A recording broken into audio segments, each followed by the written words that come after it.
Okay, so compressors. Are they all the same? Different types, valve compressors, FET compressors, VCA compressors, opto compressors. I mean, what is this? Why so many? Aren't they all do the same thing? Compress signal? So why do we have all these different types? Let's go check it out.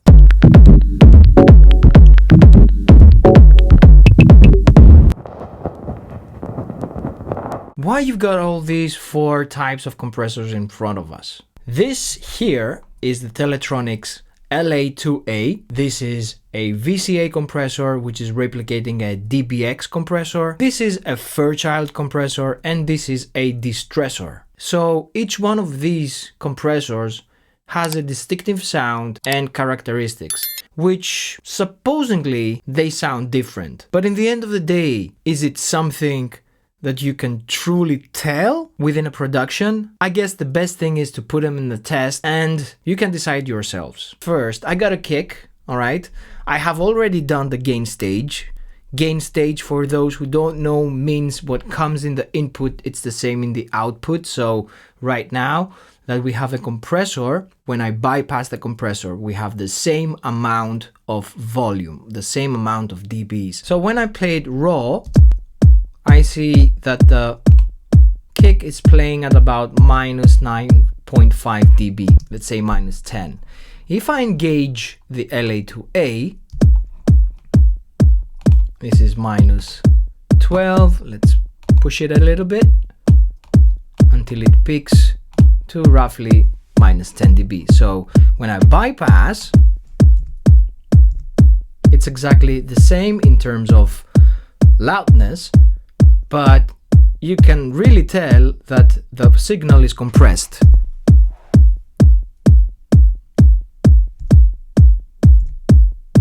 What I have done here, and I've tried to emulate to all 3 compressors, on all 4 in total, it's I got a minus 3 dB of gain reduction from my threshold. Some compressors have attack and release parameters, some don't, but at the end of the day, what we are going to check here is character. So with the LA2A engaged with a threshold of minus 3 dB, which we can tell here that it's reducing 3 dBs of volume, okay, we got a character sounding like this.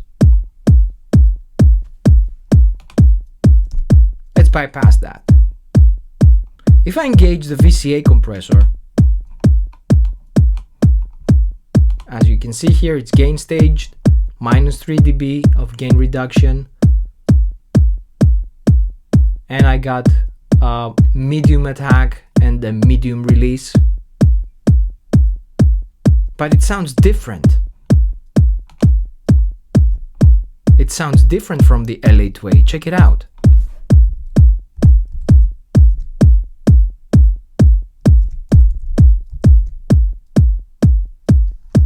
What you can tell that immediately that the VCA compressor, it's more snappy, and by being more snappy, it removes the low end. In this point, I gotta tell you that a general characteristic of all compressors, despite their circuit, is that when you engage them and you push them, you're going to lose low end. So have this in mind next time that you perhaps wanna EQ something.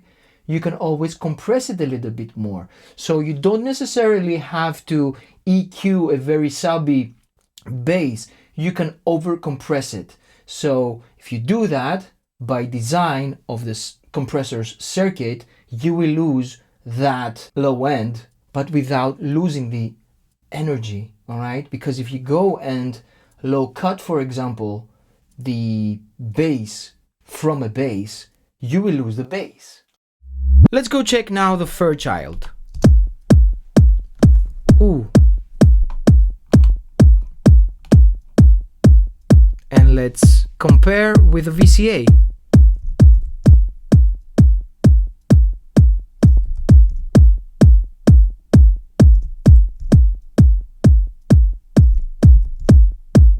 What we can tell, immediately we can tell that the Fairchild has more harmonics. It sounds more rich because of the valve. It's a valve compressor. So check it out.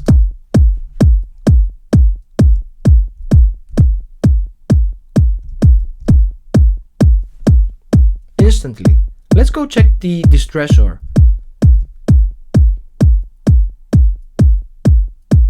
That sounds a lot like the LA2A.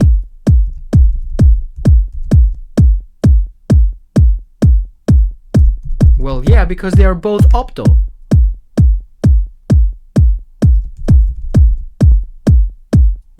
Amazing.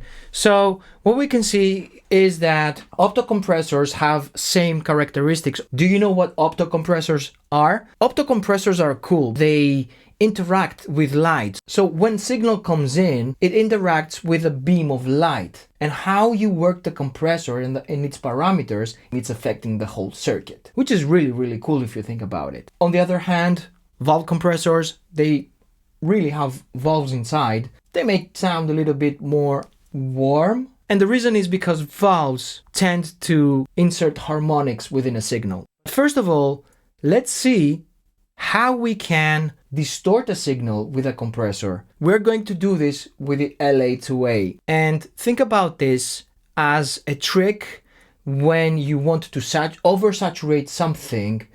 You don't necessarily have to insert a distortion.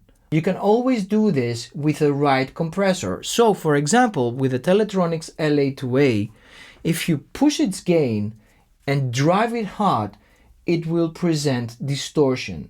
So if you're after a Posa BB type of kick, check this out. This compressor does not have an output gain, so I'm gonna compensate the loudness with a utility. What I'm going to do here is just take it down for about 6-7 dBs, and I'm going to push the gain. And watch what happens when you surpass 8, 7.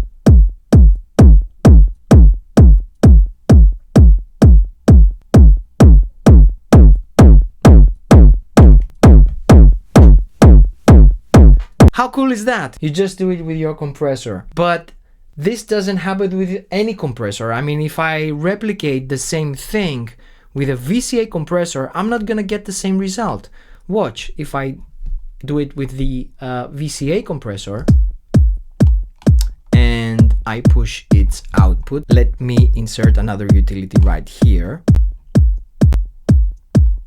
And I push it. You see that nothing is happening. It's not distorting because it's not the same circuit. It will present for sure some different characteristics, but not the same like the LA2A. If I do the same thing with the Fairchild, you see that it's not doing the same thing as well.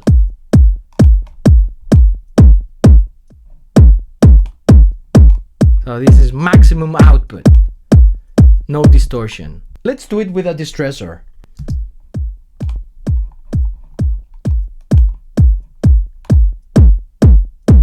Oh. So what do we see here? Again, the optocompressor is doing the same thing. So you get the idea. Optocompressors tend to distort when you push the output. So if you're after a sound that you want it to be saturated, a little bit distorted whatsoever, optocompressors is your go. If you want a signal to be more rich in terms of harmonics, valve compressors are your go-to. Bass, vocals, they sound amazing. VCA compressors by design, because as we saw earlier, they're snappy, they're great for drums, claps, snares, hats, kicks. They work really, really good. As you see, different types of compressors work for different types of situations. So you don't necessarily have to own one compressor for everything.